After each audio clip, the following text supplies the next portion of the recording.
You see?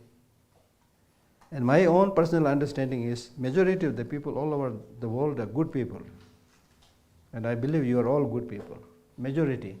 The silent majority are good people. The presence of good people is not felt because we are not strong enough to show the importance of love, importance of compassion. Whereas the bad people, they are very good in showing those things. So that becomes news.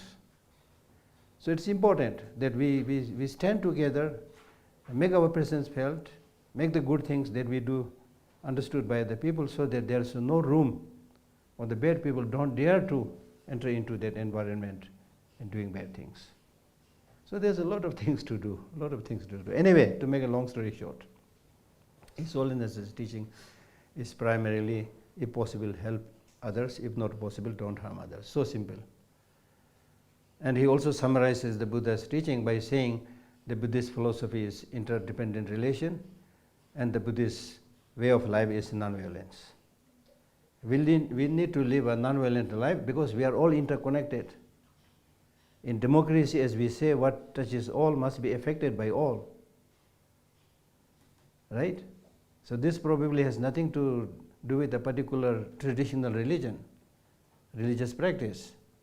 It has really to do with our commonsensical practices. Because of this interconnected reality, and especially in today's world, you have breakfast in America, lunch in England, dinner in India, We are hurled into the face of each other through the speed of science and technology. So the situation that we are facing today is almost like do or die kind of situation. If we don't take some steps, we are all going to commit a global suicide. Therefore, these teachings are important, right? Okay, and human beings are running hither and thither. Everybody says, I'm busy. We are running hither and thither in search of something, right? In search of what? One Tibetan scholar, he said, the legless earthworm moves in search of peace. The eyeless ant, moves in search of peace. In short, the whole world is running in search of peace. The whole world is running in search of peace, but they are running in the wrong direction. That's why we are not getting that peace and happiness that we really want to have. We are running towards sensual pleasures. We want to gratify our senses. You want to see something beautiful. You want to taste something delicious. You want to touch something that is soft, right? You want to smell something that is fragrant. You want to listen to something that is sweet. So therefore you have, these days, especially these days, you have all your senses blocked, so much absorbed in these things. Ear to block hai na, yahan dal ke jata hai, raste mein bhi. For perfume laga ke, scent bhi aapki wo lagata hai. Right, so what I'm trying to say is, I'm not criticizing your having a little bit pleasure. I call it 5-minute pleasure. So what I'm really saying is, don't forget your long-lasting happiness, peace for 5-minute sense gratification. There's a big point I'm making, okay? So you need to remember this one. In my talks here and there, you will find a little bit takeaways. So take them. Because my talk is based not only what I want to say today, but it's based on my many years of reading, studying, learning, and also personal experiences. So many of this, I'm not praising myself, but many of this that you will hear from me is a kind of summary of many of the things that I've learned and studied, right? So what I'm saying is, be it the environmental degradation, be it the pollution of the air, the pollution of water, right? Whatever it is, this is because of our unchecked greed. It was Mahatma Gandhi who said there is enough for everybody's need, but not enough for everybody's greed. It is this greed that is destroying our only home, the environment. This is not a subject that should be lightly shunned away. We are destroying our own environment means we are destroying our own home. Not only home, but our only home. We are destroying it. I don't have to elaborate on this. You go to any big city in India or anywhere, you will see how much the air is polluted, how much the water is polluted, among other things. Now, if we don't pay attention to these things, then in one sense we are already experiencing those difficulties. But you left it undone, we'll face a environmental situation, a threat, where there will be no solution.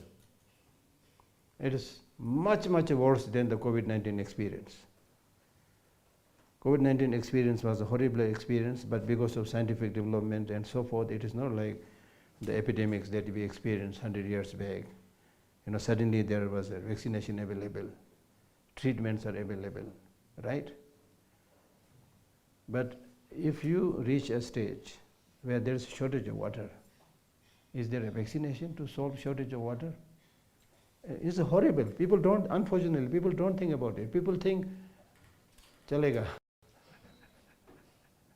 Right? Right? So we all have responsibility.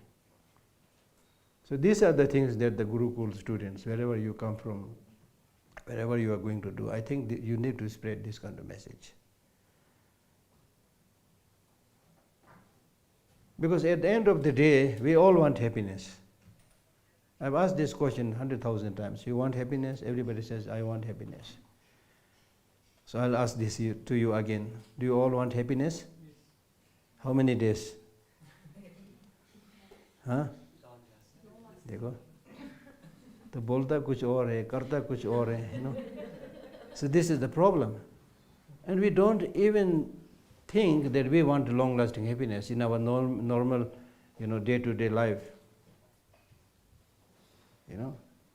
Now when you sit down and respond to such question, at least you are able to give the right answer, that I want long-lasting happiness. This is correct answer. Now you need to think. Take a step further. Now you need to think.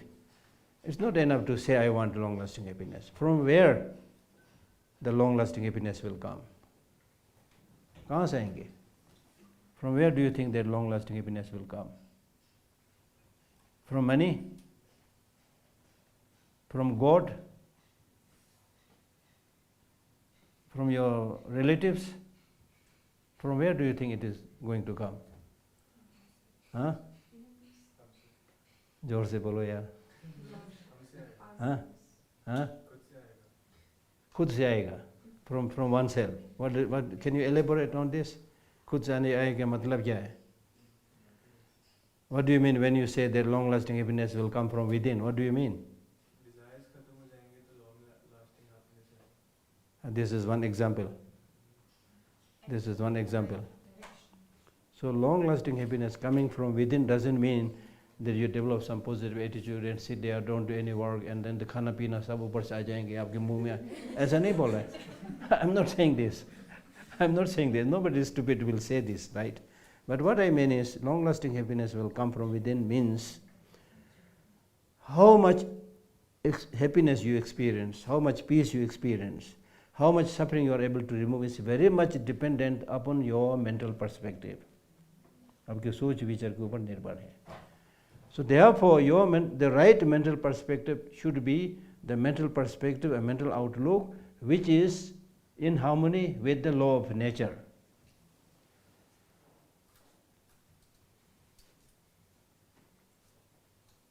अभी क्या मतलब है इसका? This is very profound, this statement. Happiness coming from within oneself means cultivating a mental attitude which is in harmony with the law of nature. Hindi में बोलता है ना, ये गंभीर विषय है. What do you mean by that now? Now, for example, in Buddhism, we teach about impermanence. Impermanence is law of nature. It's not created by Buddha, not invented by Buddha. He discovered it. It is there. He was able to see it. We are not able to see it. He was not only able to see it, but he was able to develop full conviction towards the truth of impermanence. Similarly, interdependent origination. Similarly, suffering. So many facets of truth that is there. You need to accept that, acknowledge that. Right? And with this understanding of impermanence, you will be able to see many things. If you just meditate on impermanence, it will transform your life. There will be a quantum leap, I am saying this. That's why when the Buddha got enlightened, after he got enlightened, he was requested to share his profound message which was like a nectar.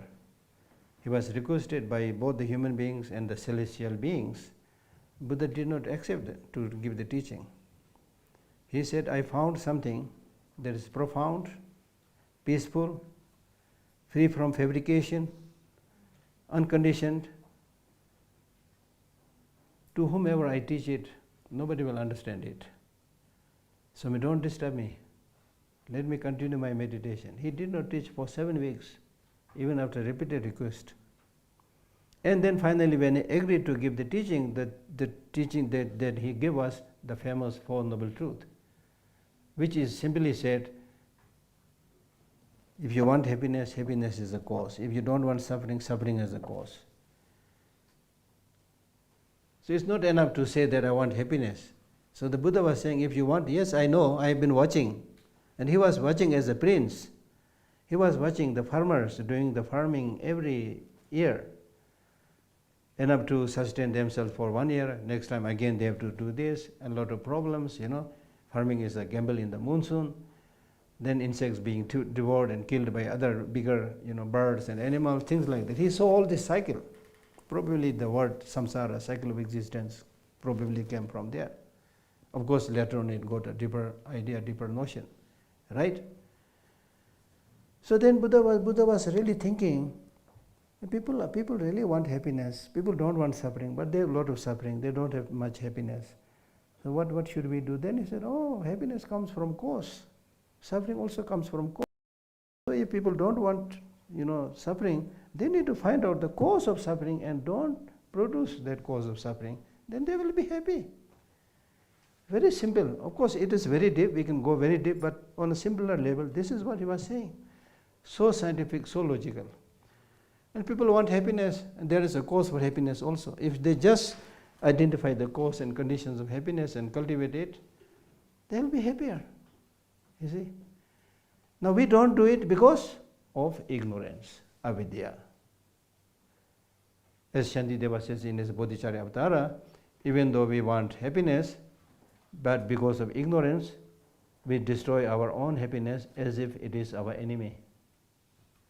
अपने पाँव को कुल्हाड़ी मार रहे हैं हम लोग. Right? We don't want suffering.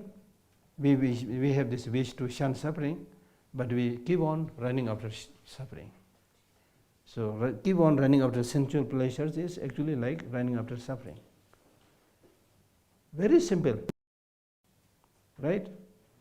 So what did we need to do now? For example, in our own case, we all have already said that we want long-lasting happiness. We also agreed that long-lasting happiness has to come from within. We also have to agree that suffering also comes primarily from within. Henna. So now let us do an election in this kind of teaching, kind of election. Let us say here in this case, let us say there are only two parties. The party of positive emotions, party of negative emotions. Right now, the party of negative emotion already had won a landslide majority. They have already captured the headquarters of our mind. And the two bosses, self-cherishing attitude and ignorance, the president and prime minister, they are residing peacefully with their legs stretched, and that other party is almost non-existent. Very often they voice some concern, but then there is not big kind of solidarity among themselves or things like that. So therefore, we are suffering. Now, undertaking Buddhist practice means saying to the negative emotions, enough is enough. Now you need to say the negative emotion, which is your enemy, which has been creating suffering and problems. Now you need to say, enough is enough. Gone are the days when you befooled me. Now I understanding, some wisdom. Now I know who you are. Get lost. Now I'll put chokidar also and check who is coming, who is not coming. That's important. That is where meditation comes. I have met people who do some meditation, and they later on tells me, Geshe, before I did meditation, I was a nice person. After I did meditation, I became a bad person, which is not true. But it looks like this because before you meditated, you have no idea what's happening. Chor, Draketa, sab kuch ho raha hai, aapko pata hi nahi. The robbers and thieves of negative emotions are coming as and when wish. They come through the window, come through the door, take away all your wealth of compassion and love and go away. There's no choki, there's nothing. That's why we have problem. So now you know who they are. So with compassion, wisdom and things like that, now you should say that I'm sorry. You're such precious thing, I did not recognize you. Please come, be my guest. Take a cup of tea, coffee, whatever. So you need to cherish these positive emotions, empower them, enthrone them, and dethrone the negative emotions. We can keep on talking so many things, but that is the crux of your practice. That is the crux of the Buddha's teaching. There's only one job for us. The one job is to dislocate the negative emotions, dethrone them,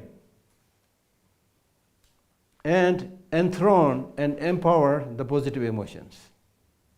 Or kuch nahi, you call it sutric practice, tantric practice. I mean, there's endless things that you can need, but I'm telling you, if you're thirsty, you need to drink water, right? Is there a need to drink the whole ocean?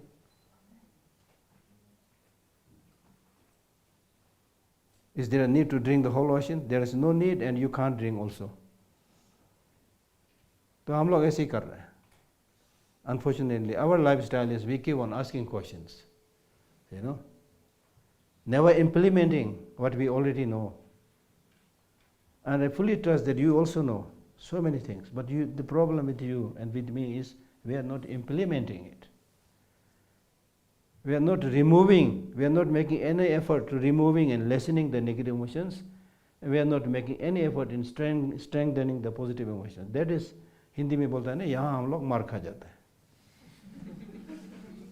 That's where we lose, you see. So on the very first day I am telling you this. How much we will be able to explain this text, that's not my concern. ठीक है ना? तो इतना आपको याद रहना चाहिए. This much you should remember. That my job, whether I call it Buddhist or not Buddhist, that is not important. What is important is, it is these negative emotions which is making my life miserable, which is ruining my health.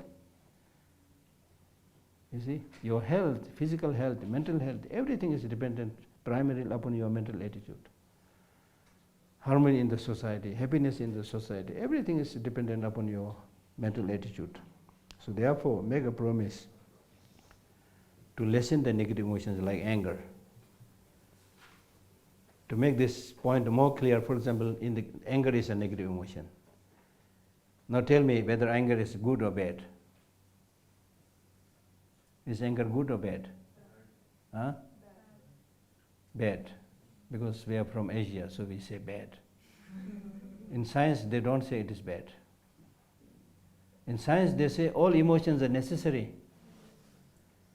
They are necessary for survival. I have heard it from a number of scientists, and just day before, I met a quite well-known, neuroscientist who came to see me. So we had some discussion.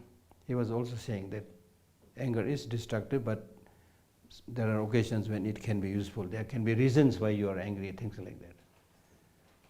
Right? So the point that I'm making is, with negative emotions, in Buddhism we call it negative emotion. Right? Now, in Buddhism we call those emotions negative emotions. When any of these emotions arise in you, it makes you disturbed and perturbed. That's negative emotion. For example, anger. When you develop anger, do you get happier? आपके अनुभव के ऊपर बोलना चाहिए. Is there anybody who says, today I was very angry, so I really enjoyed my day? ऐसा कोई है? Huh? Or is there anybody who right in the morning makes a motivation saying that I'll get angry today? नहीं है ना कोई भी. इसका मतलब है कि right in the beginning you have some idea anger is not good, so don't make a motivation to get angry. But unfortunately, when you mix with strange people, strange environment, then you get angry. But then again, after you got angry, there's nobody who later on says that I was very angry, I fought with somebody, so I really enjoyed the day. कोई नहीं है ना. Then scientifically also saying that anger increases your blood pressure. Anger produces headache. Anger blurs your vision. Anger makes you age quickly. There are people who frequently get angry, even though very young, they develop white hair, wrinkles on the forehead. There are many cases like this. Somebody did a study in America, wrote a big book, and that book says America, even in terms of money, America loses billions of dollars because of anger. Because of anger, there is fighting and killing. There is road rage. There is a shooting, you see. So even in terms of economical terms, these negative emotions are very, very bad for you. We all want money. Money is not like working like a donkey and get some paycheck, but it's how much you are able to use it properly. So see from this holistic, larger perspective, then we'll be able to see clearly how destructive these negative emotions are. And all this arises because of ignorance.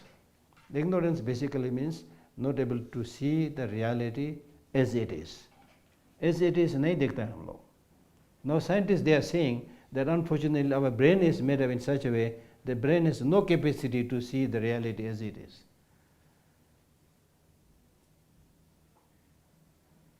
The brain manipulates. The brain is probably not made for enlightenment. It is made for your survival. So a lot of things to study. But anyway, we don't have to make it very complicated. So let us agree, we all want happiness, we all want a long-lasting happiness. The long-lasting happiness will come from within, which means living in accordance with the law of nature. Now living in accordance with the law of nature means understanding impermanence. Now understanding impermanence means that if you are somebody who has very good understanding of impermanence, especially death, there are so many things to say, but just I'll give you one very convincing example. Impermanence, primarily in our case, death. Death is imminent. है ना? Historically, we have never seen anybody who never died. So right now we have 8 billion human population, right? है ना? 8 billion. All this 8 billion human population will be dead after 100 years counting from today. This is law of nature. Now, what benefit is there by knowing this? Many people don't want to see the bitter truth. क्या बकवास कर रहे तू? मृत्यु के बारे में क्यों बोल रहा है? मुझे डर लग रहा है. बोलता है ना हम लोग. अशुभ बात बोलता है. अशुभ नहीं है ये. सच्चाई. This is the truth. This is not something, ugly or, something that we should not say. So now the point that I'm making is the benefit of understanding the law of nature. This is one example that all this 8 billion human population will be dead after 100 years. That's, I'm speaking on an average. But in our case, when I'm going to die, when you are going to, depends upon what is your age right now. Even if you think in terms of age. But then there's no certainty who will die first, who will die later. You see? There are people who are 900 but still quite healthy. There are people who are just die in the womb of the mother, things like that. So the point that I'm making is, I need your response here. Now, if this is the bitter truth, that this 800 billion human population is dead after 100 years counting from now, okay, that's definite for all of us, including the dictators. Therefore, I thank the law of nature. You see, I thank the law of nature. These dictators also, it's question of time, they have to go. हमने कुछ नहीं करना है. I don't have to do anything, they will go. Unfortunately, these people don't realize this. So anyway, now my point is, if this is the bitter truth, that this 800 human population will be dead after 100 years, and now we have a limited period of time, है ना? जीने के लिए, for living we have a limited period of time. Within that limited period of time, how about the life you sleep? अब कितना बच गया? 50%. Right? How about the life you sleep? Then the rest half, I don't know what you're doing. इधर जा रहा है, उधर घूम रहा है, get distracted, lost, you know. We are a bunch of lost human beings, unfortunately. है ना? So the point I'm making is, at least we should think, now within this limited period where we can live, what is it that makes sensible and what is it that does not make any sense? क्या करना चाहिए हमको? That's the point. That's why the first teaching that the Buddha gave us impermanence. He spoke about impermanence and death not to threaten people. He spoke about this because people have their eyes closed. They don't want to see the reality. They want to live forever. I need to build this beautiful mansion. I need to have 3 cars. I need to have swimming pool, you know. They all think about living, never about the death. Right? And because you don't prepare, for example, if you are here in Dharamsala for a short time, but if you think that I'm going to live in Dharamsala forever and go around and buy a plot of land, does it make sense? Sense nahi hai na, because after 2 weeks or 3 weeks you are going back. So accordingly you have to prepare. So क्या करना चाहिए हमको? Within this remaining period of our life, what should we be doing primarily? That's the question. Jawab do, please. Answer. What should we be doing? Preparing for death. Huh? Preparing for death. Preparing death for means what? What is the way of? Realizing that death will come. Huh? Realizing that death will come. Yeah. And preparing for it, being happy or Preparing? preparing for it in the sense being happy most of the times, not thinking about negative emotions. And That's the thing. That's the thing. For example, if this is a little bit long time that we are talking about, think about, let us say, if today is my last day, इस दुनिया में, if today is my last day, what I should be doing? क्या करना चाहिए?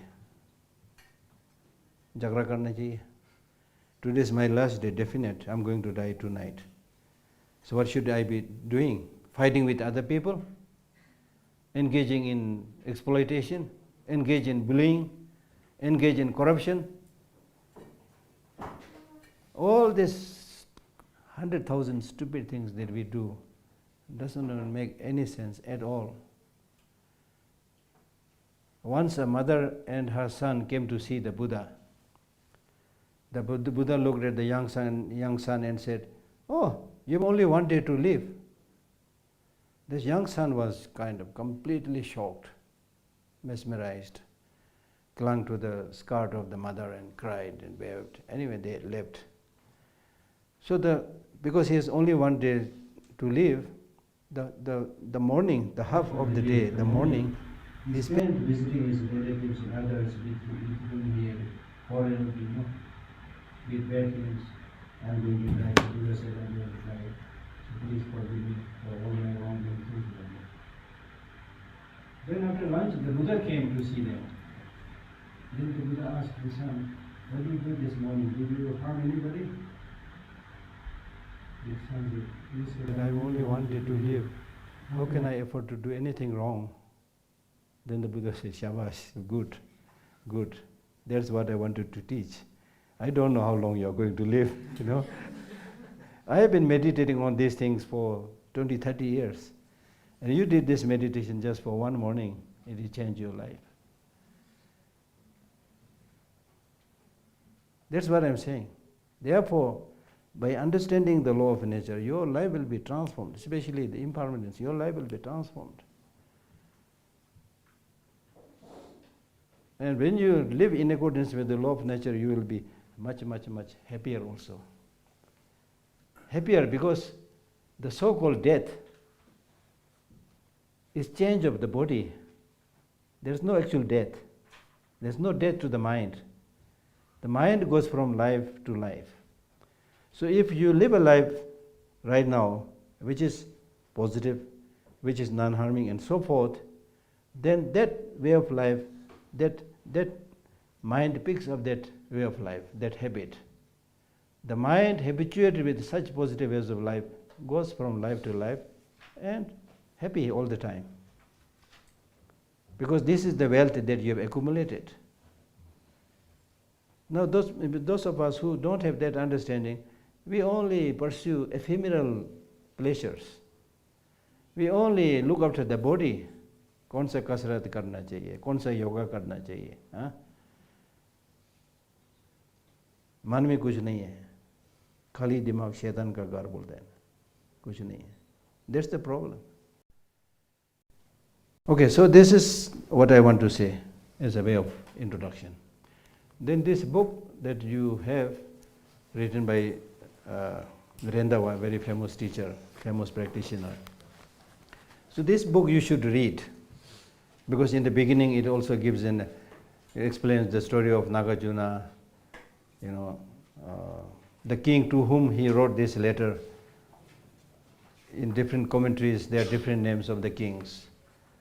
So those historical parts, difficult to judge and analyze, but you should read it. We have no time to read it. There's no need for me to read that together. But anyway, if you look at the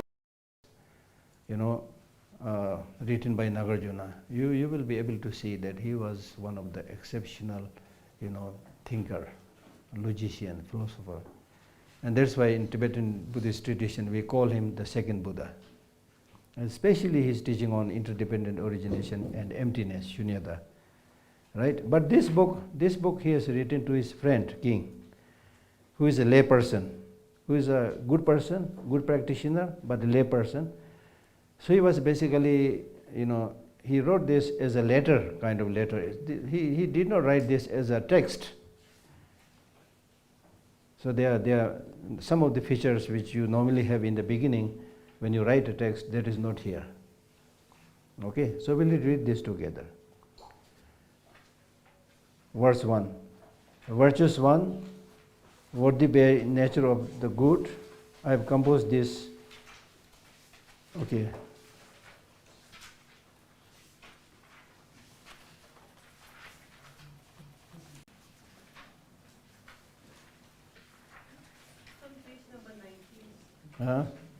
Page number 19. So, verse number 1. Virtuous one, worthy by nature of the good, I have composed this. Therefore, virtuous one, worthy by nature of the good, that is means by nature, you are born in a good family, with wisdom, with practice of generosity, with effort. So you have this, good things as a kind of nature. Some people, by nature they are very good. Some people by nature they are rough. So in this case he is somebody who by nature is very good. And therefore I have composed these noble rhymes. Noble rhymes, when you write poetry, there is one kind of poetry which is called noble rhymes. But the noble rhymes also means teaching the path that leads to the path of the Arya. Noble means Arya, okay? Rhymes to instill aspiration for merit derived from Sugata's teachings. I'm writing of the teachings of the Buddha, 108 volumes. So many of us will not be able to read it even if you have spent our whole life. Forget about understanding, just reading it will take a long time. So he's saying that you are a king, you are a very busy man. You don't have time to go through all this. Therefore, I have made it very easy for you. So this is good news for all of us. That's why I love this text. You know? So it's a short piece. It's a short piece because you don't have time to read all of these things.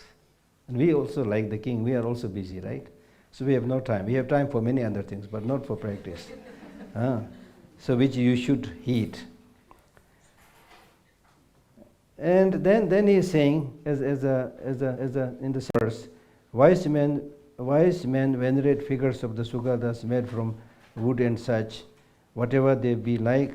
Just so through this poetry of mine, before scorn it not, for it is based upon the sayings of the holy Dharma. That is normally the great teachers, when they write something in the beginning, they express this word of humility. They don't write books with arrogance.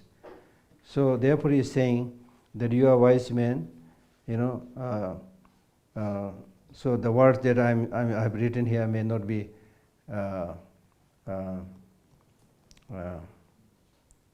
poetic, may not be very poetic. And I'm also an ordinary man. Nagarjuna never says I'm a very special person. He says I'm an ordinary man. My poet is not good. That is exactly what Shantideva says in the beginning of his text also. But don't worry about the beauty of the word, but focus on the content of the matter. So here, before I forget, I should tell you about these four reliances that's taught in Buddhi. Or reliance company wala nahi. Four reliances in Buddhism. The four reliances in Buddhism are of the teacher and the teaching. Rely more on the teaching than on the fame and name of the teacher.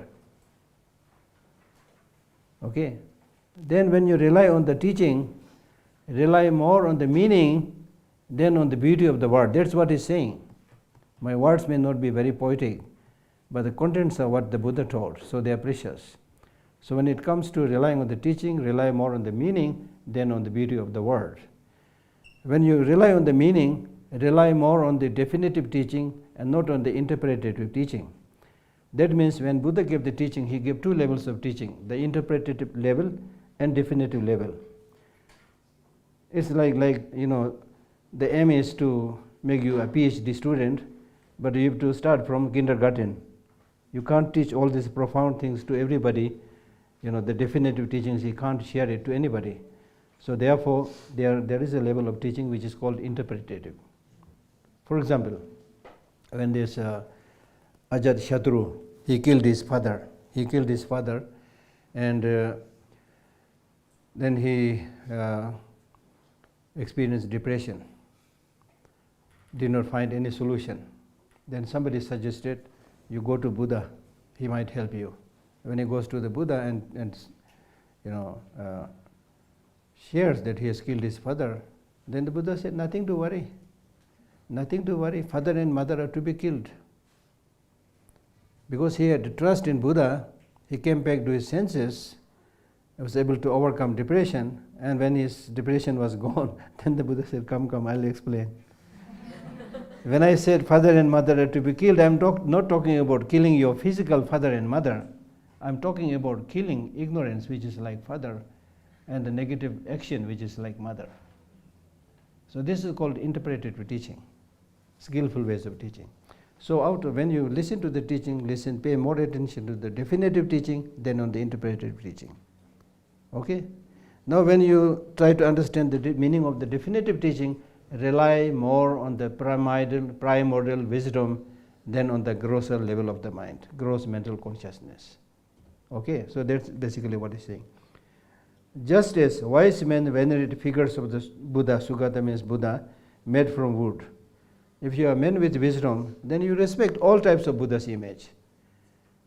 Be it made of wood, you don't make any differentiation between an image made of gold and image made of wood. A clear indication that we don't understand Buddha's teaching is if you see a gold image, say, wow, made of gold. If you see an image of the Buddha made of clay, you will not pay much attention.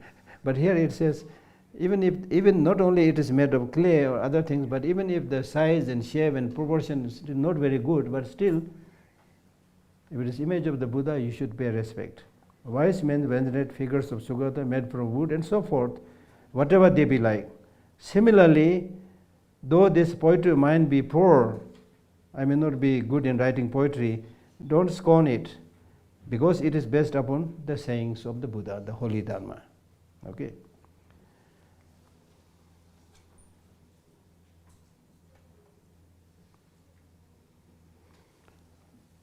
Verse number 3.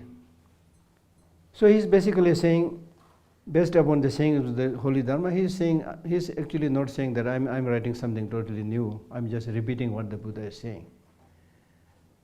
Okay. Then this if this is kind of it is responded by saying, if it is what the Buddha has said, then why you are repeating? Why should I listen to this repetition? And then this is answer. The verse number 3. Though you may have even comprehended all the exquisite speech of the great Muni, doesn't that which is made of chalk plaster become whiter still in the winter moon's light? So that means, sometimes we think we know something, but when you read the same thing for the second time, you get a new meaning.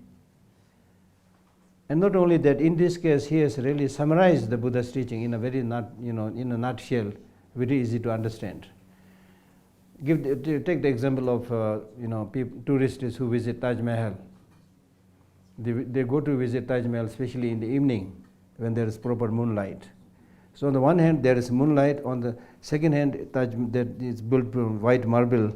So when these two come together, it looks particularly beautiful, right? So even if your house may be properly whitewashed, then in addition to that whitewash, if there is a moonlight, it looks even more beautiful. So it's like that. That's what he's saying. So it's not just a repetition. Okay?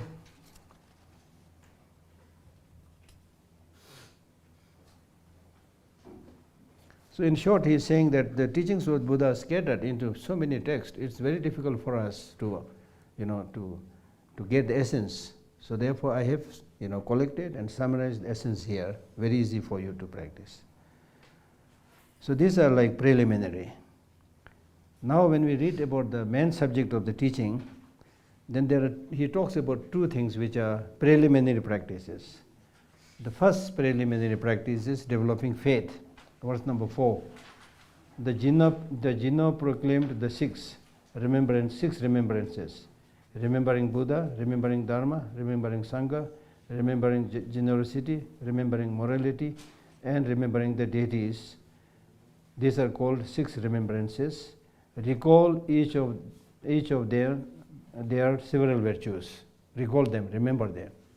Now in the case of a Buddhist, the demarcation between whether you are Buddhist or not is whether you take refuge to Buddha, Dharma and Sangha. So that may be relevant to you who are Buddhists, not so relevant, but it's good to get an idea. Okay, so who is Buddha? He is somebody who is completely enlightened. Refers to his teachings, and Sangha refers to those who follow his path. Simply said. It can go very deep, but simply said. So this obviously taught to the king who was a Buddhist, especially a Mahayanist. So he is saying that you should recall the qualities of Buddha, Dharma and Sangha, and also recall the qualities of giving, generosity. Many Buddhist teachers, they say that I will not talk much about the benefits of giving, but I'll talk about the disadvantages of holding. There's another way of saying it. In one life, run and how much we collect. In the past some years, if you just go back and open your box or cupboard, whatever, and make a list of the things that you have collected, and among those lists, how many things are there which you have never used? But you are thinking, one day I will need it, I will use it. Then one day will never come. Before that, it will be either destroyed by the monsoon, moisture, or by the moth, or by the rat, whatever. ऐसा हुआ कि नहीं हुआ? Based on your personal experience. Right? So therefore, it is important not to hoard too much. पैसा hoard करने से भी income tax आ जाता है ना. I don't have to, talk much about the Buddhist concept. If you collect too much, it's a headache. For example, we have only 2 feet, but how many shoes we have? Huh? In the modern world, you repeatedly see this advertisement. Oh, you need these shoes for jogging. You need these shoes for trekking. You need these shoes for bathroom. Then there may be an element of truth. I'm not trying to turn the clock back. There may be an element of truth, but how much is how much? Money also, how much is how much? Jelbo jelshi se jang tol hang lang, tang du thang la de jang bojejis. There is a Tibetan, ordinary saying which says, the king, even after owning the whole kingdom, always hungry. The beggar stays by the side of the road, but still feeling very high, very, very happy, singing, dancing, kicking that empty bottle, whatever, things like that.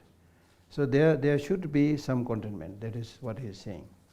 So it's a practice of giving. Scientifically, they did an experiment with giving, and they tried to find out who gets happier, the giver and the receiver.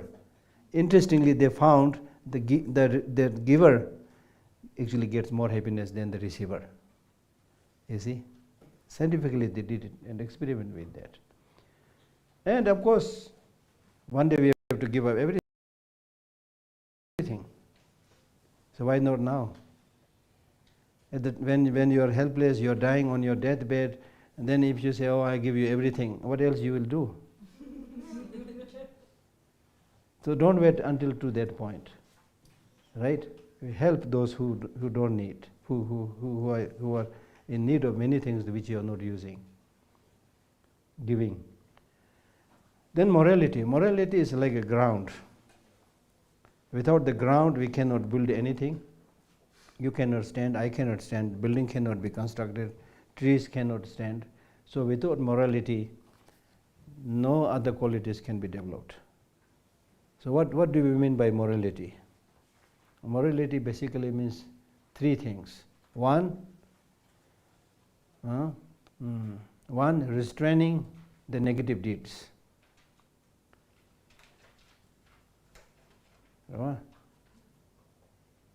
Second, collecting the virtue qualities.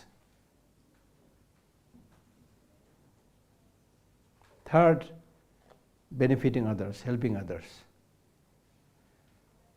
So when you look at this kind of description, you will find that morality has no connotation of a discipline imposed upon you by some external force and which you have to observe unwillingly. ऐसा कुछ भी नहीं है. So morality means not sitting in a corner, not talking to everybody. I'm practicing morality. Not like that. Morality means restraining the negative emotions. Restraining negative emotions is very good, but without positive emotions it is not good. So collecting the virtuous qualities. And the purpose of doing all this is benefiting other sentient beings. So if you are doing this, you have very good moral practice. Meaning that if you don't harm anybody, help anybody, don't practice a life of duplicity, your mind is cool, free from regret, nothing to hide. And when your mind is cool, you can sleep peacefully. Huh? Right? So when your mind is cool, then you can concentrate, then you can develop wisdom. That's why we say this is like a ground where all other virtues qualities flourish, morality. And the deities. The deities has a different meaning. Deities here means two things. One, if you are somebody who engages in tantric practice, then in your regular practice you have to remember the deities. Guha Samaja, Yamantaka, Chakra Samara, whatever you have to remember. But if you don't refer to these tantric deities, then you can refer to those, celestial deities in the form realm, formless realm, desire realm, and so forth, who are said to possess certain clairvoyance, okay, higher perception than us. So when they see us doing good things, they feel very happy. They support us. They encourage us, right? So therefore, it is important to remember them also, thinking that they may be observing what I am doing. If I do all these bad things, they will not support me. If I do all these good things, they will support me. With this kind of understanding, deities. So this you need to remember. Recall each of their several virtues. Phedakya, what is the benefit? And then the next is, now when we talk about cultivating faith, faith is of many types. Faith towards the person, faith towards the Dharma. So having faith to Buddha, Dharma and Sangha is having faith towards the person. And faith towards giving morality and deities, this is faith towards your Dharma, your practices. Okay? And generally speaking, there are three types of faith. One is called clear faith. Clear faith means your mind is very clear and receptive towards that particular object. Example that is given in the text is a lustful person seeing a beautiful woman. When a lustful person sees a beautiful woman, his mind just goes there. His mind is very clear about the face and expression of that woman. It sticks into his mind. So that kind of lucid, clear faith must be there towards Buddha, Dharma and Sangha. Second is called trusting faith. Example is like the trust a small child shows towards her mother. The little innocent child thinks my mother can solve all the mysteries, all the problems. And indeed, the mother is really able to do so many things because of that trust. So that trust that you are my mother, that kind of trust must be there towards these objects of refuge. And the third is aspiring faith. Aspiring faith, as we read in the preceding verses also, aspiring means a wish to get those knowledges of the Buddha, Dharma and Sangha. Just like a person who is thirsty and looking for water. And here also scientifically they did a test. They put two person there and then 2 glasses of water here. One person who is thirsty, one who is not thirsty. The one who is thirsty really sees the water is nearer to him. It's not nearer, but because of this longing, right? So this longing must be there. Okay. Now, having cultivated such a faith, another important thing that you must know about faith is, here when we talk about faith, it must be faith based on reason. There's no room for blind faith. This is very important. In our world, the world is rampant with blind faith. People hardly ask questions. There's blind faith in science. Scientists also have blind faith towards science. Religious people have blind faith towards religion. Ordinary people have blind faith towards this ritual, that ritual.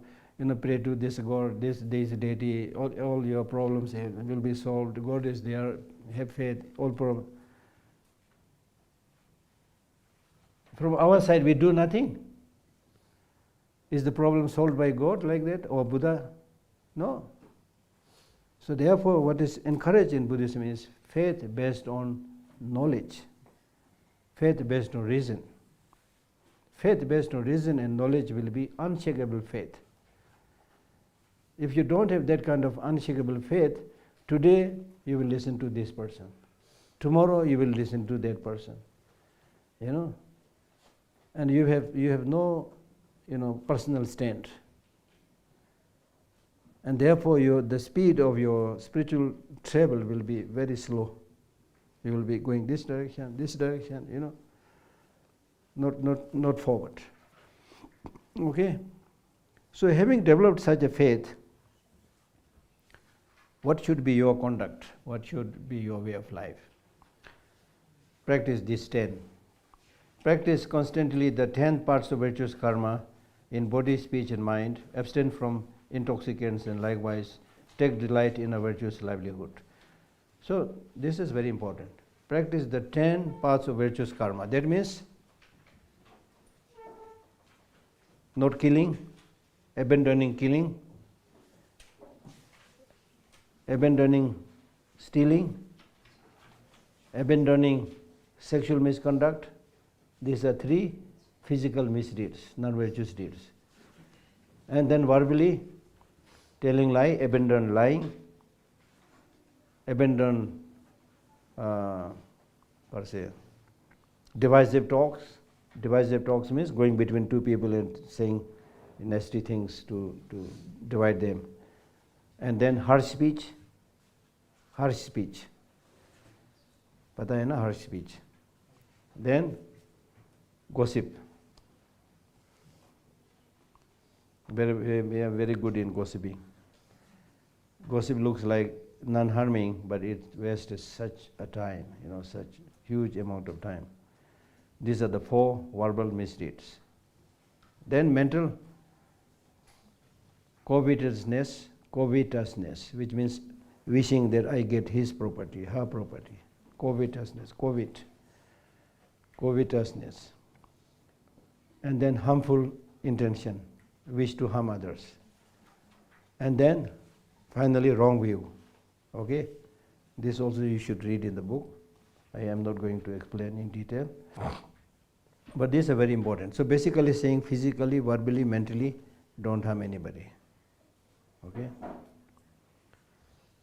So if you practice this, abandon these 10 non-virtuous paths and cultivate these 10 virtuous paths, you are doing an amazing practice already. Physically, verbally, mentally, you are completely transformed, improved. And also, because he is addressing to the layperson, a king, he is also saying, also refrain from intoxicant drinks.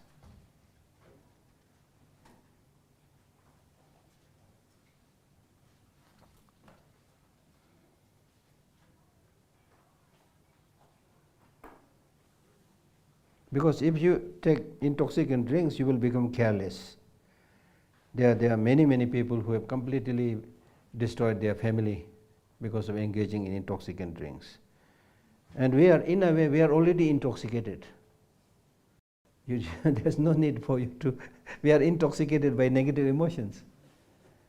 पागल बोलते हैं ना हम लोग बार बार, ये पागल क्या कर रहा है, ये पागल क्या कर रहा है, बोलते हैं ना हिंदी में, तो पागल तो है ही है हम लोग. We are already intoxicated. Huh? I like this, In our ordinary conversation, I've heard these people saying many things. Hey, pagal kya kar raha hai? Hey, pagal kya? Pagal to hai hi hum log. So you don't need many more additional intoxicant drinks. And likewise, take delight in virtuous livelihood. Virtuous livelihood. Virtuous livelihood. Meaning that the things that you earn should be in the rightful way. Right? Use those things which you deserve, not those things which you have earned through cheating, through manipulating. ये बहुत हो रहा है ना आजकल. Through flattering and things like that. Not easy. Okay? And after that he is talking about how to practice generosity, giving.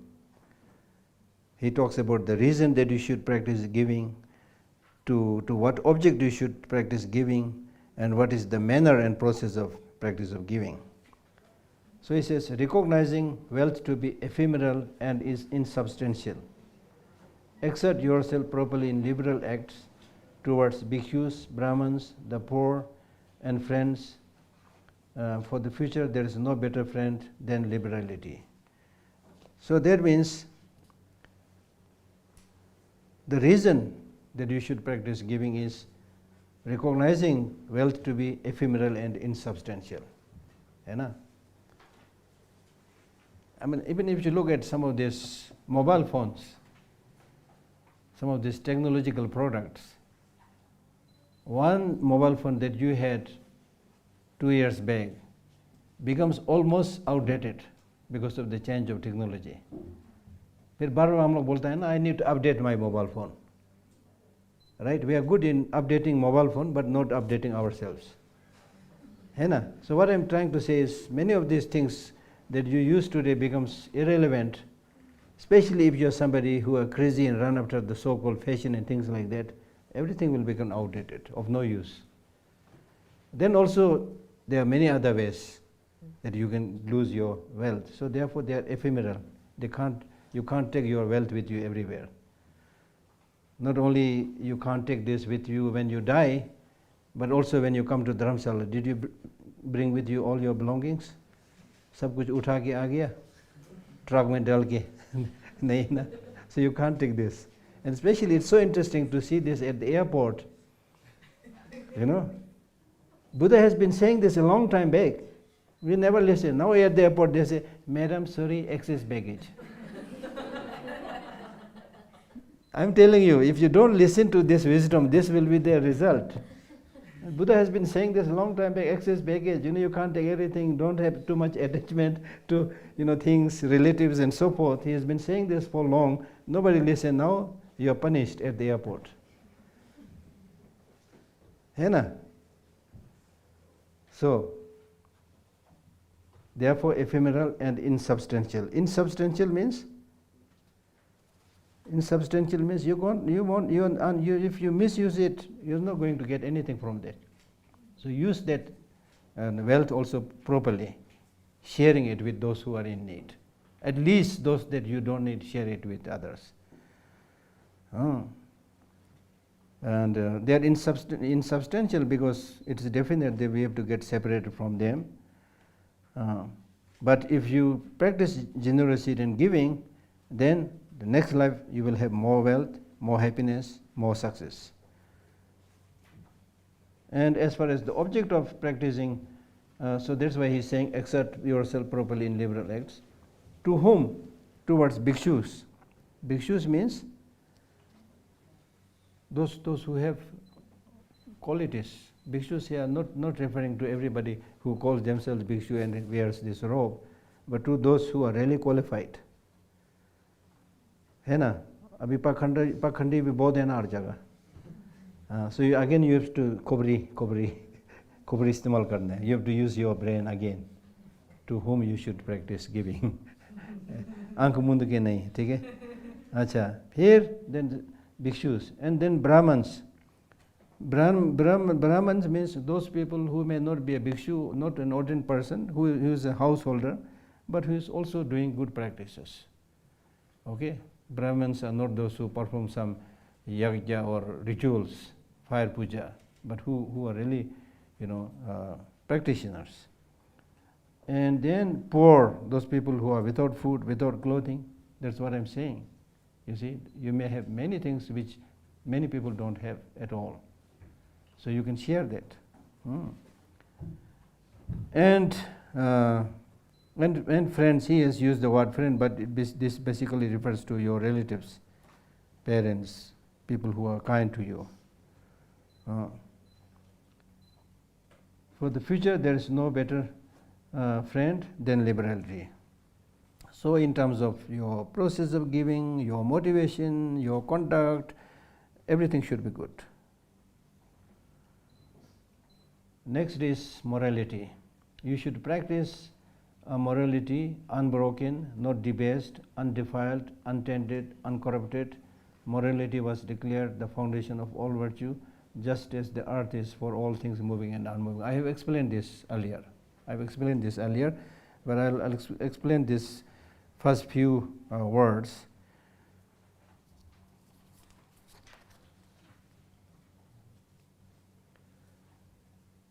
A morality which is unbroken. Unbroken means, depending upon what kind of vow you have taken, there are fundamental rules to be observed, there are branch practices to be observed. If none of these are degenerated, then it means unbroken. Okay.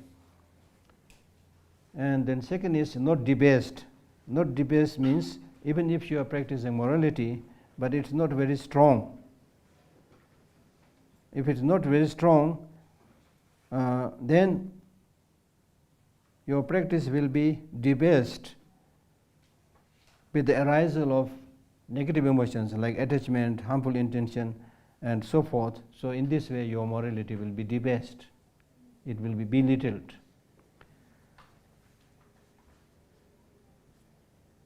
Next is undefiled. Undefiled means, now while you try to practice your morality,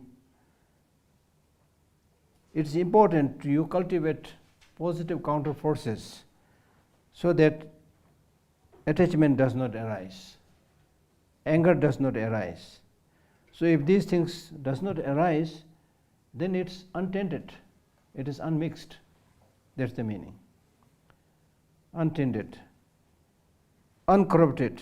Uncorrupted means you may be observing a morality, but you are observing that morality primarily for your food and clothing.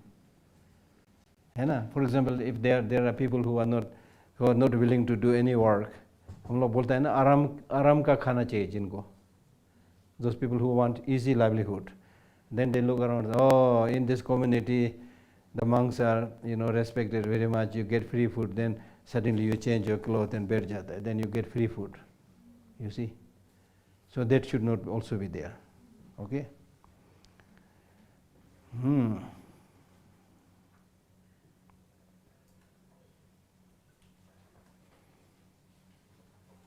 Next, verse number 8. Liberality means giving, morality. This verse 8 is talking about the 6 perfections: giving, morality, patience, effort, meditation, and likewise wisdom, 6. Develop these immeasurable paramitas, perfections, and having crossed the sea of existence, become the Lord of victors. So that means it is by practicing these 6 perfections you will become enlightened. Okay. Giving we discussed, morality we discussed, patience is very important. So those of you who wanted to read more, read the 6th chapter of Shantideva's Bodhicharya Avadara. Amazing text, how to practice patience. Now without patience you are not going to achieve anything in this world. Forget about spiritual achievement, you are not going to get anything in this world. And Shantideva very clearly mentions in his text, look at the fishermen and the farmers. They have to brave the sun, and look at the fishermen sitting there with this flat cave, waiting by the side of the river to catch fish whole day, it may be very hot. So if you say, oh, it's very, very hot, I'm not going to try to catch fish, I'm not going to do farming, you're not going to achieve anything. So therefore, especially in today's world, we are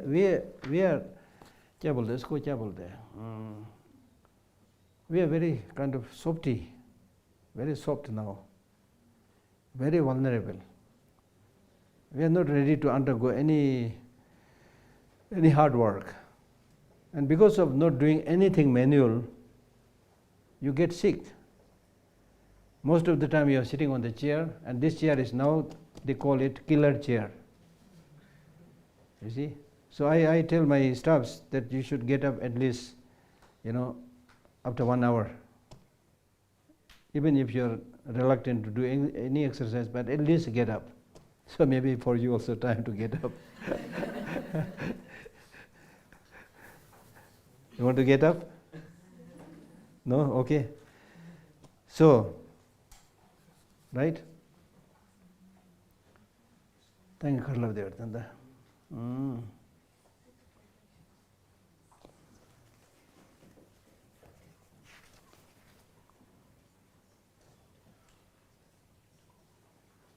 Patience, I was talking about patience. So,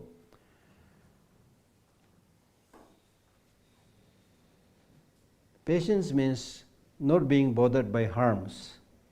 Harms will be there. You may have an enemy who is harming you, or you may have the mosquito harming you. Harms will be there. Harms from the heat of the sun, from too much rain, So when you encounter these harms, if you remain resilient, you can learn from it. You can become bolder. Therefore, in Buddhism we say suffering is introduction to happiness. It is by facing the challenges that you grow, you learn new things. It is by wrestling that you increase your muscle. You see, the one who is wrestling with you is treated as seen as an opponent, but thanks to this opponent who is wrestling with you, he is giving you an opportunity to grow your muscles, right? So it's by going into the thick of things that you get new insight. You may encounter a problem, but if you just run away and leave the battlefield, you will be the loser. But if you look carefully, things may be not so frightening as you thought. So there is always a solution, right? So therefore, patience when you encounter harms, and patience of accepting sufferings, right? As I said, suffering is introduction to happiness. And then also patience. For example, in your case, study. When you study, if you don't have patience, how are you going to learn anything? Especially in terms of understanding deep topics like shunyata and so forth, you need to make continuous effort. So there you need patience. Okay? Then effort, very similar. If you don't make effort, if you remain lazy, you are not going to achieve anything. Okay? And then meditation. Meditation basically means making your mind habituated with the good things. Meditation means making your mind habituated with good things. It is not just one-pointed meditation. And likewise wisdom. Wisdom is the capacity to discriminate what is right, what is wrong, what is true, what is untrue. So these 6 are very, very important, immeasurable paramitas. Okay. So that means through listening, through thinking, through meditation, you should, develop this to limitless state. And then finally, dedicated to achieve enlightenment for the benefit of all sentient beings. Okay, now I think I stop here. Now it's your time to attack me. Ask some questions, yeah.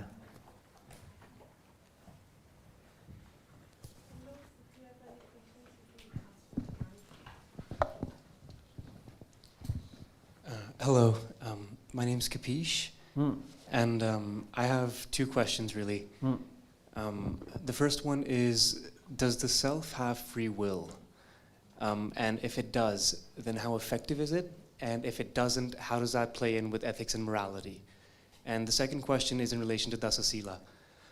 Dasasila, the 10 precepts that we were just talking about.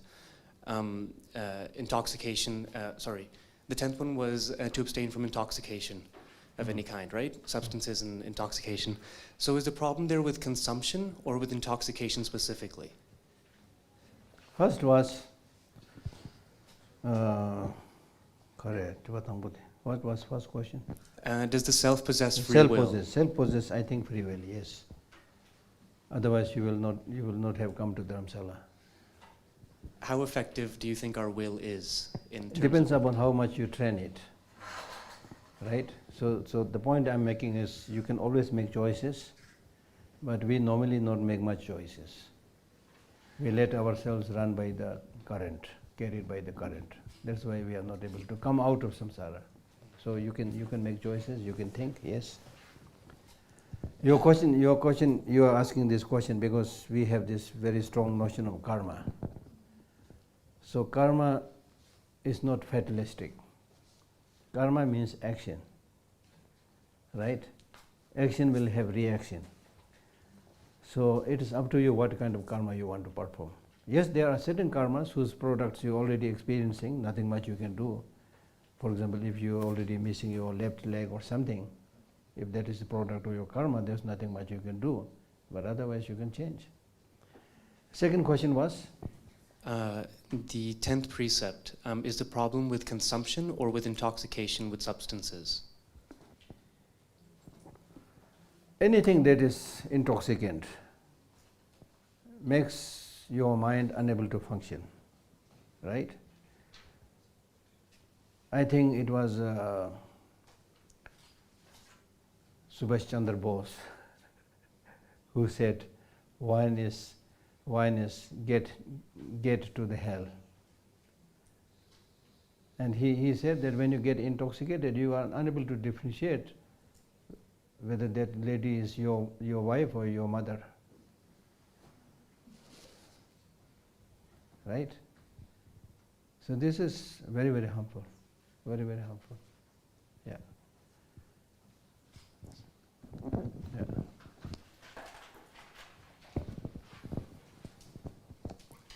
Geshe, my name is Yogeshwar. My question is that you spoke about non-violence. Yeah. So my two questions: Yeah. what is non-violence, and how can we develop, this faith of conviction in non-violence? Very good. If you can Very good. suggest some resources Very to good develop question. that conviction. Very good question.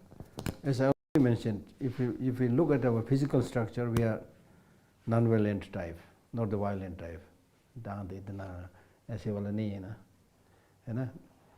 So you can just understand that by looking at your physical structure. Then non-violence, meaning of non-violence is not, it does not mean to be absence of violence. For example, this table is absence of violence. But I cannot say this table is practicing non-violence. Non-violence therefore should be seen as a dynamic force based on active practice of compassion. And practice of non-violence is very true to our human nature. Practice of non-violence is a sign of strength, not a sign of weakness. This needs to be said, because many people think, for example, in the case of the Tibetans, we talk about non-violence, many people might think, oh, what else they can do? They might even think, out of desperation, people are talking about non-violence. It may be possible in some cases, but generally speaking, as far as the actual meaning of non-violence is concerned, those people who practice non-violence, they have a very good understanding of meaning of life. Okay, if you want to kill me, kill me. Okay, no problem, you see. You can kill only my body, not my mind. They are not scared of death. They practice every day what is meaning of life, what is meaning of death, how to, face those challenges, how to die happily. It's a part of their daily practice. There is no grasping to I, me and mine. Grasping to I, me and mine is source of all the problems. It is scientifically proved now. This is not only said in Buddhist teaching, like the Chandakirti's Madhyamika Avtara, but scientifically. Many years back, I had the opportunity of attending a conference at the outskirts of New York with His Holiness Dalai Lama. So there was a scientist who came up with his data saying that people who make a lot of self-references, I, me and mine, are prone to all kinds of illnesses, including heart attack. Why this is so? This is so because when you think about I, me and mine only, your focus becomes very narrow. And within this narrow focus, even if there is a small problem, you tend to see it as if it is unsurmountable. Whereas if you disperse your thinking towards everybody, you may have a problem. But comparing to the problem of many others, this is insignificant. For example, if you are sick here today in Dharamsala, you are sick. This is true. But it's not just you. There are millions of people who are sick and suffering right now. But in your case, you are lucky because you are in Dharamsala. You are sick, but you are not in a place which is a war zone area. No conflict is going on here right now. There are Western hospitals, there are Tibetan hospitals. You have friends and supporters who will help you. Imagine those people who have no facility at all, who are caught in between cross firing. You see? So this is how you see and how you think about things. So therefore, thinking just about oneself is very bad for your health. So think more. You have problem, but think more about others. Not just get bogged down with your personal problems alone. But unfortunately, we are unable to think like that. So therefore, when you get a personal problem, then you think, oh, all the hells in the world lose upon me. I am the only miserable fellow suffering. Others are singing and dancing. No, that's not true. That is not true. And then also how much you are able to experience, face suffering and challenges, again dependent upon your thinking, your definition of suffering. There are Tibetan masters who are especially good in mind training. When they hear the word suffering, they make fun of it, saying, "What? Suffering? Kaun sa chiriya ka naam hai ye?" What suffering? What is it? With this challenging kind of, answer, what they are saying is the so-called suffering that you are talking so much about is dependent upon you, how you perceive things.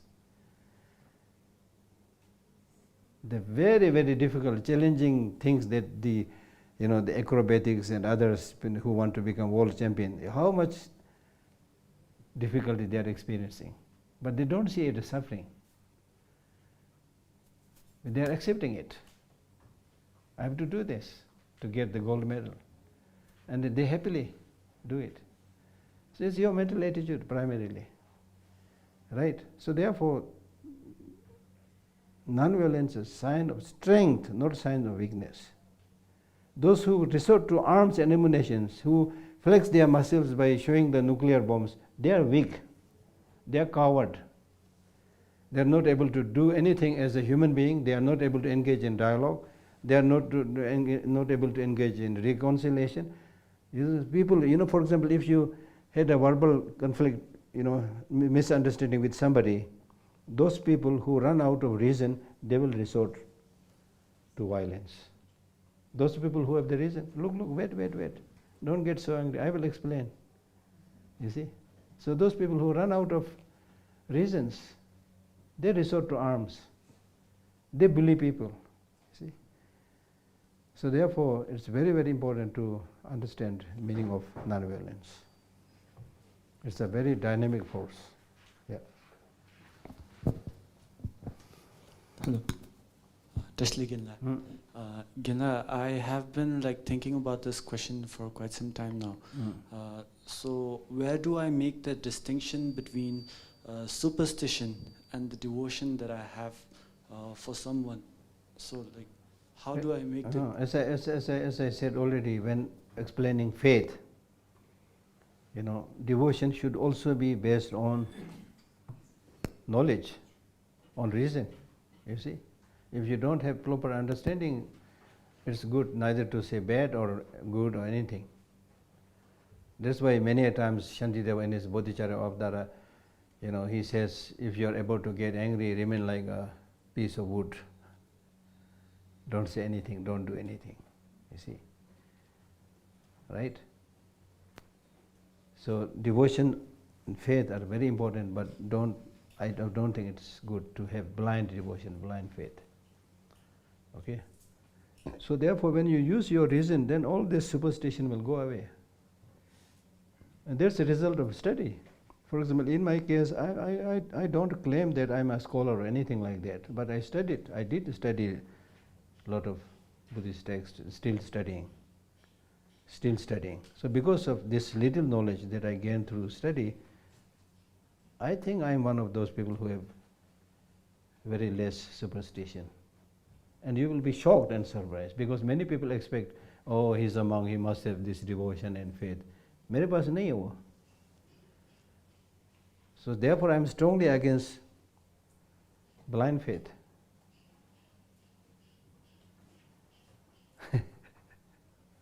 Right? Okay?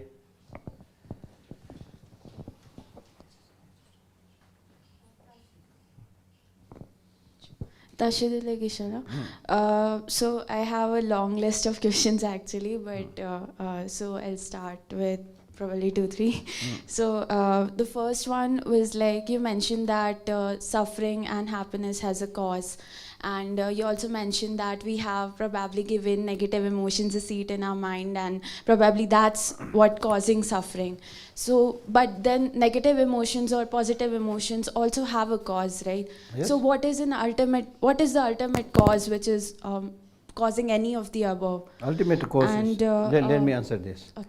Ultimate cause is ignorance. The source of all the negative emotions is ignorance.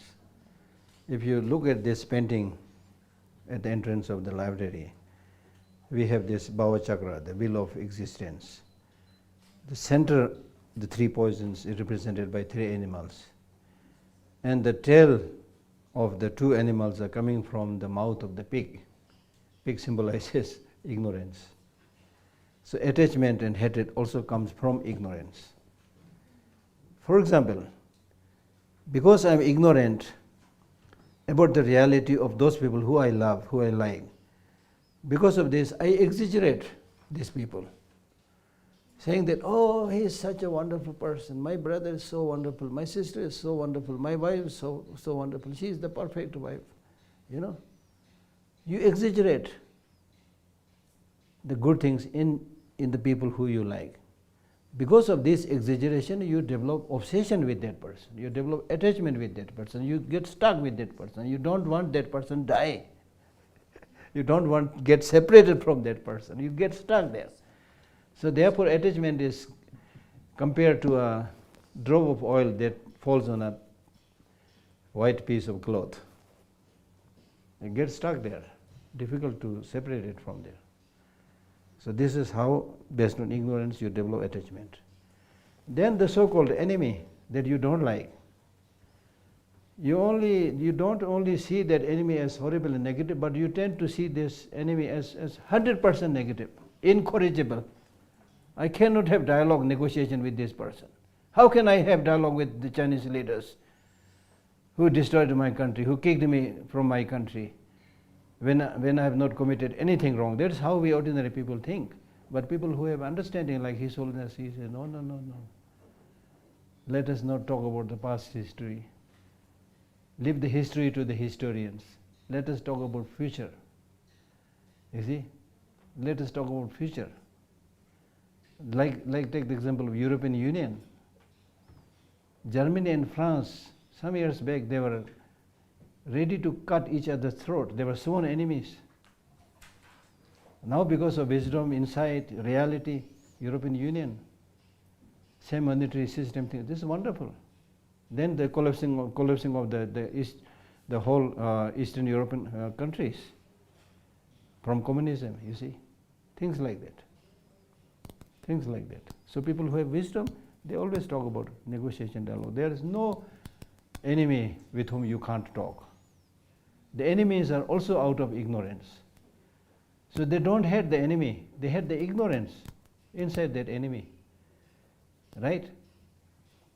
So therefore, all these other negative emotions, and then the product of negative emotions, sufferings, they come primarily from ignorance of seeing things. Now to be more clear, seeing things as having inherent independent existence. Enemy, 100% negative, inherently bad. Friends, 100% good. But there's nothing that has independent inherent existence. We are product of many causes and conditions. Like in our life, in the case of our body, it's just a bubbling energy. If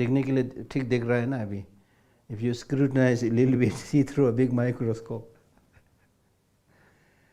it's just bubble. So when you see this, then to whom I should develop attachment, to whom I should develop hatred? Bubble, if there's a bubble and pops up, will you develop attachment to that bubble? Will you develop hatred to that bubble? You know, it's like that. Of course, it's easier said than done to our untrained mind, we are very strongly habituated with the negative emotions. So despite talking and thinking, things come up, But it is the way to solve the problem. Okay? My next question was that you said that faith, to have faith, first you need to reason behind it. Yes. But to ask questions, you need to try out different things and then come up with questions and then question that particular faith, right? Yeah. So how to go about Yeah, reasoning? study. Study. This same problem happened at the time of the Buddha. There was a village nearby, and many teachers, preachers used to come and teach in that village. One teacher comes and gives a sermon in the village saying, this is the quick path, this is the right path, this is the short path. Next time someone else comes and give a different teaching saying, this is the best path, this is the short path. So the villagers were confused. So they came to the Buddha, we have this problem, different teachers come, they always say this is the best path, quick path, short path, so we are confused, who is right, who is... Then the Buddha said, use your brain. He said, listen to everybody, but use your brain. You also have that capacity to make some judgment, you see, at least on the manifest level. Take some time.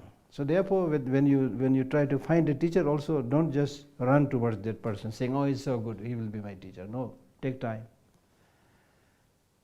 Shopping also like that. When you go to the shop, don't just buy something because it is a beautiful color outside, nice wrapping, things like that. This is how we fooled, you see. We never try to find the time to see the difference between appearance and reality. We go for appearance. Ye ladki sundar hai, shadi kar liya, then after few days you see the reality, divorce. Mall mein gaya, kuch looks beautiful, you bought it, then later on you found this is not reliable, made of plastic, whatever, you see. ये तो धोखा खाते रहते पूरा दिन हम लोग. Appearance के पीछे दौड़ता है, सूरत शक्ल के पीछे दौड़ना है हम लोग. We are running after appearances. So therefore the Buddha is always saying, take time. See the reality. Even if you are unable to see the complete reality, at least you will get better sense of the thing. Okay. But when is this question and now? Yeah. Yeah. Yes, so Tashitelek Geshe, I study law and justice. So I have two questions.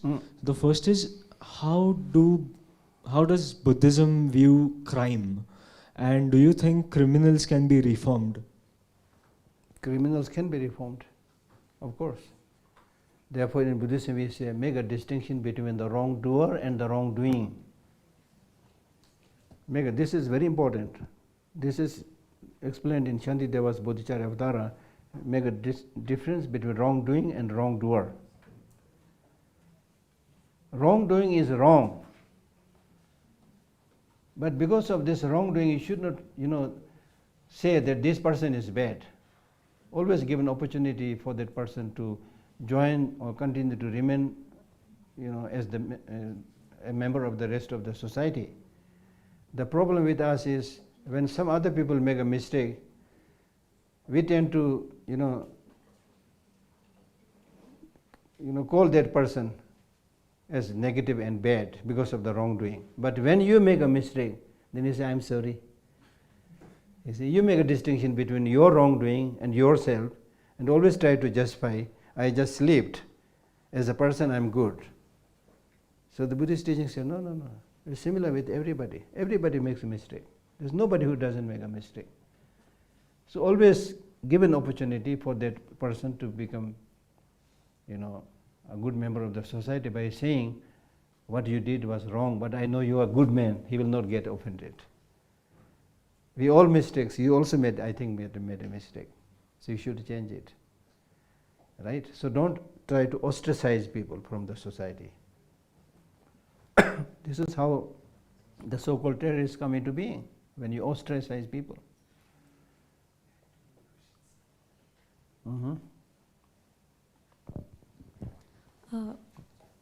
Tashidilek. Mm-hmm. So when you were answering, you mentioned that those who practice non-violence have better opinion, have better understanding on the meaning of life. So my question is that, in your opinion, what is the point of life or the meaning of life, and how do you view this phenomena of life in general? Life, purpose of life is happiness. And happiness comes by helping others. So purpose of life is happiness, purpose of life is helping others. Helping others is necessary because you want happiness. You can't get that long-lasting happiness just by thinking about yourself alone and not caring about others. It is not in your gene, actually. Okay?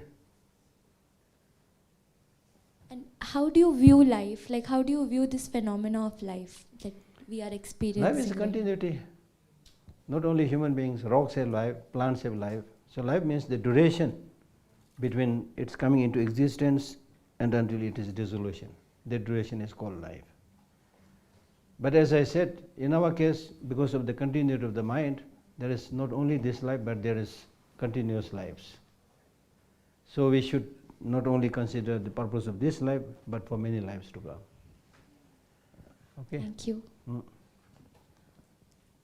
Geshe, I'm asking this question from a common man's viewpoint. So, as you mentioned through the story of a son and mother, that if we think about death deeply, it will lead to other good practices like non-harming, love and compassion. Exactly. But on the other hand, like thinking too deeply might place us in a situation where we might feel depressed, or we might have leave no energy for living. So in such case, does Buddhism provide any kind of a middle way, making a balance between the two situations? Yes, that's why, I already said, if you are thirsty, you need to drink the water, not the whole ocean. Bola tha na? If you are thirsty, you need to drink water, but not whole ocean. That's what I already said. So overthinking is not good. There's a story of a very, very rich man who came to see the Buddha. He was very rich, but physically very, very weak, sick. And he said, I'm very rich, I have everything, but I'm not happy because I'm physically very sick. Look how fat I am. I cannot even bow down to you. So what should I say? Then Buddha gives some remedies. One remedy was, he said, don't engage in overthinking. There was one remedy. You need to think, but not overthinking. You need to sleep, but not too much sleeping. You need to eat, but not overeating.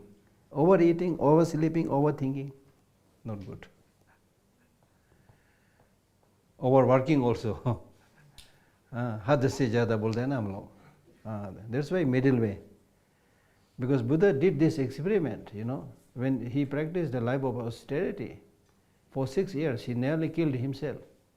But then he realized, earlier he was living in a very luxurious life as a prince of a king. He had everything at his disposal.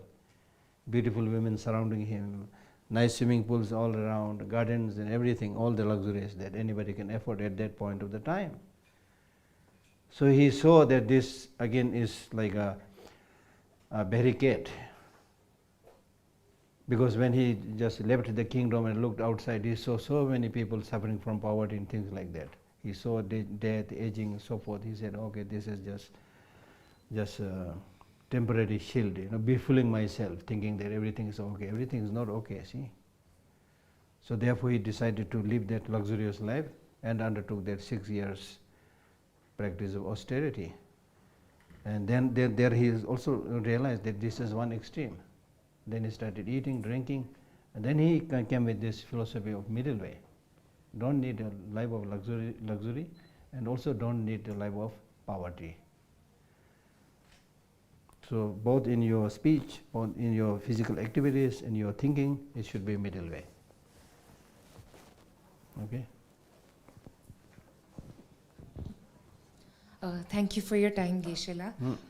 So I was actually thinking, so anything which leaves us unsettled, anything which takes us out of our complacency, is it necessarily a product of negative emotion? Because I was also thinking about anger.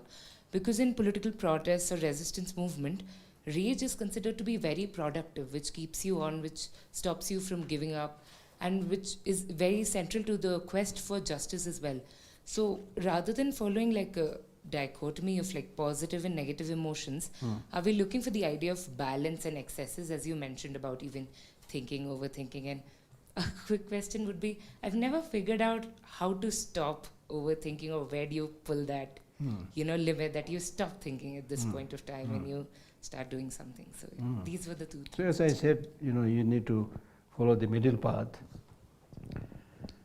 You need to accept the reality that there is certain limitations in your life, in your surrounding, so many things. There are things that are achievable, there are things not achievable, so many things you need to consider. It's very complex, very difficult to answer. But one thing that is 100% sure is negative emotions are destructive. 100% sure.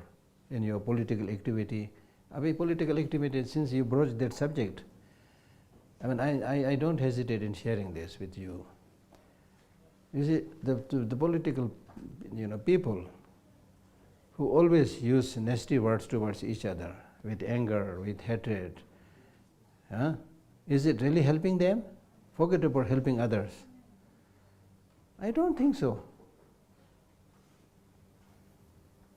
At least in political activities also, people are not as stupid and as dumb as we think.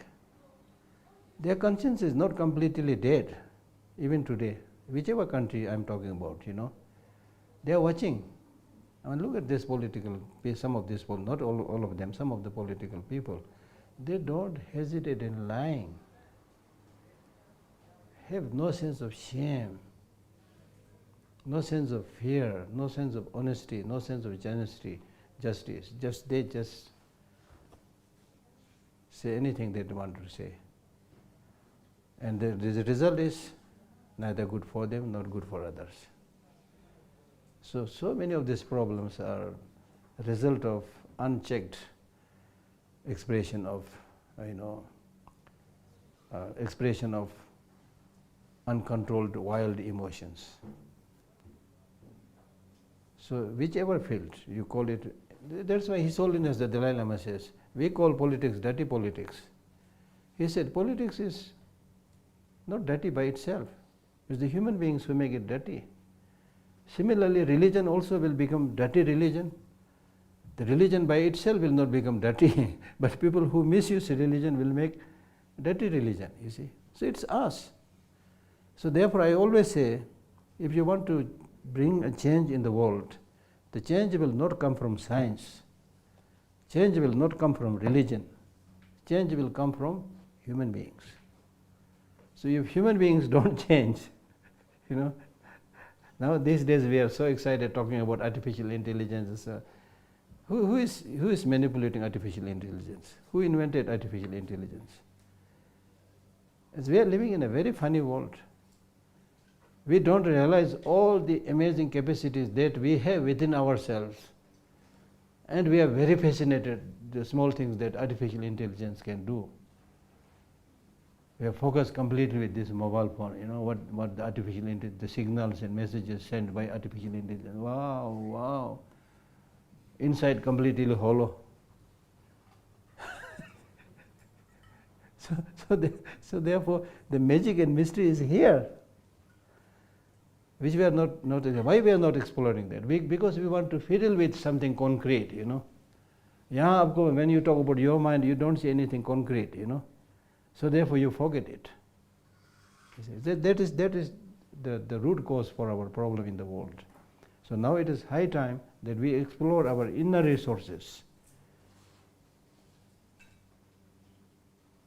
Because most of the time we are like a person who has built a nice house, and then you just endlessly travel outside the rest of the world, and the beautiful house that you have constructed, nobody is looking, nobody is taking care. Your own house is dilapidating, collecting cobwebs and dust and so forth. So this is exactly the situation. We talk about the universe, this, that, and inside we have no idea what kind of emotions you're developing, what kind of problems you are facing, how much solutions there, within yourself. We are not exploring that at all.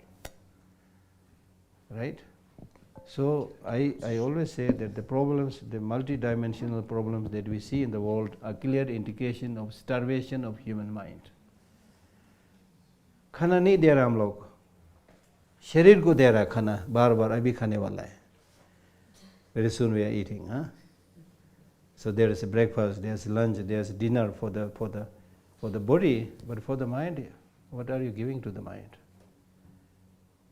And it is actually the mind who is the boss, not the body. It's the mind who is dictating you all the time. So how can you have happiness and peace when your boss has no idea what to do? Okay? I'm so sorry, but we'll take last 3 questions. We'll have more session with Geshe, so you can take your questions for the next session. I just have 2 questions. First is guilt a negative emotion? What if it leads to suffering and right action? Is guilt a negative emotion? What if it leads to suffering and right action? It comes from the concept of guilt. Guilt I think is not very good. Guilt depends upon what do you mean by the word guilt?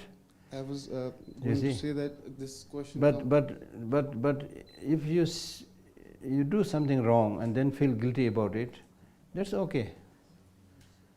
But when you say guilt, it means that I did this thing wrong, so now I am incorrigible. Yes. If you think like that, that is wrong. Yes, exactly. That's wrong. Okay? My second question was about violence. Is the involvement of the other necessary for act to be violent, or can we be violent? Okay, you can be violent to yourself. So therefore in Buddhism we say committing suicide is a heinous crime. Just as other people's life is precious, your life is also precious. You have no right to take your life. It's a very negative deed. Thank you. Yeah. Thank you. Especially if you're a good person, good practitioner, your life does not belong only to you. Your life belongs to others. So therefore taking care of others is taking care of yourself, and taking care of yourself is taking care of others. Okay? Tashidile, I'm having 2 questions. The first one is the linguistic of Buddhism was actually against the Brahmanic linguistics, right? The neo-linguistics of Buddhism was totally against the Brahmanic linguistics, right? So, Brahmanic linguistics. So it was the Brahmanic text, which including Manusmriti, which says that generosity should be shown to Brahmin. So similarly, we can see a verse in the 6th path. So do you think that it was added on a later stage? I don't know. Because in Pali also there could be any other words for saying that a person can be noble, right? So why that word was added? Is that an added word? We have to accept that any religion that came into a particular society definitely has influence of that culture at that time. Okay? So occasionally there may be some corrections and changes, things like that. But the general stance of the Mahayana Buddhist teaching and Mahayana teaching is, as I already said, make a distinction between the wrongdoer and wrongdoing. You see? So whoever, that's why we are talking about purifying the negative emotions. So we cannot say anybody who has negative emotions is a bad person, wrong person, Brahman, whoever. I'm not going to talk to them, I'm not going to help them. We are not saying that. Anybody. In fact, the whole purpose of the teaching is to help those people who have misconception, who have wrong understanding, who have negative emotions. If everything is perfect, then why we need this teaching, you see? Right? So therefore, giving opportunity to everybody, irrespective of whatever they have done. That's okay. Okay, I was just curious about the terminology, usage of terminologies. And then also, I explained this word Brahman here. Brahman not necessarily the Brahman caste. Brahman, loosely translated, Brahman means those who observe a pure conduct. The Tibetan word Sangba, probably I don't know how good this translation is, because the Tibetan word Sangba can have two meanings. One is a Brahman, one is who observe pure conduct. So here in this case, as we already read, it primarily talks about the person who, observes pure conduct. So they should be object of practice of generosity. Yeah. And secondly, regarding the third path, Yeah. So regarding the sexual misconduct, Yeah. two things. It was also mentioning about a sexual conduct between men. Yeah. So can a homosexual person be a Buddhist, and can a prostitute be a Buddhist without, if that is a job taken by her by the conditioning of the society, or due to her suffering, can a prostitute also be Anybody Buddhist? can be Buddhist. Prostitute, gay, lesbian, whoever, they can be Buddhist. You cannot say this person cannot be this because he is doing something wrong. We are all doing something wrong. Maybe of different types. Different type. And that's why, as I said, that's because we are doing wrong, therefore we should try to give up those habits which are not good for you, for others. And then with the gay and lesbian, there's a lot of things to be said, but we cannot say this person is gay, lesbian, therefore they are bad. We cannot say that.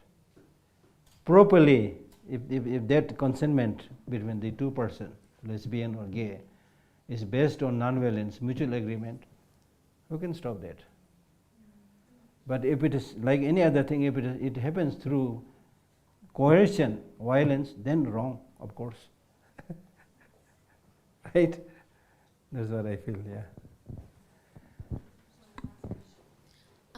Tashita Alexa. So my question is sometimes we are in the state of meditation, deep meditations, Yeah. and time comes when we are in a state of great bliss. We feel purity inside. We sense that there's some kind of guardian light or angel or God, in whatever sense we say. It's just near to us. So I was just wondering, while studying about Buddhism and other texts, that what would be the state of enlightenment when we talk about enlightenment? And it's just about small meditations that we see, that we feel so much, I would say, bliss. But imagining what kind of state it would be when we will be enlightened. Exactly. It would be so, not to be described in words. Inexpressible, yeah. Yeah. True, very true. So the thing that you experience when you do even short meditation, the calmness and peace that you get, is because now you are in touch with yourself. Yes. Much of the problem that you are experiencing is you are not in touch with yourself. You are in touch with other people, with the mobile phone and so forth. But you don't call yourself with mobile phone to keep in touch with yourself. The only way to contact with yourself is to do meditation. And when you are in touch with yourself, you at least get this peace and happiness, which shows, that's of course far from the final stage, but this shows the possibilities of getting more reliable, long-lasting happiness. But one should not, of course, be satisfied with this, ephemeral peace and happiness when you are in meditation, because the test of the pudding is how you are able to deal with other people when you are, when you get up from the meditative session. So therefore, in Buddhism, we have two parts: meditative session and post-meditative session. The experience of the meditative session must influence the post-meditative session. You look very good in your meditation seat, but as soon as you get up and go and mix with people, you are an angry young person. then it shows your meditation really didn't have any effect. Right? Okay?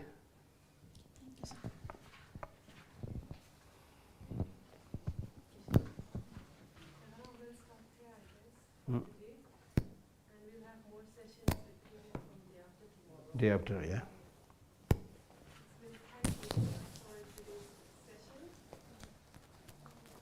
Thank you.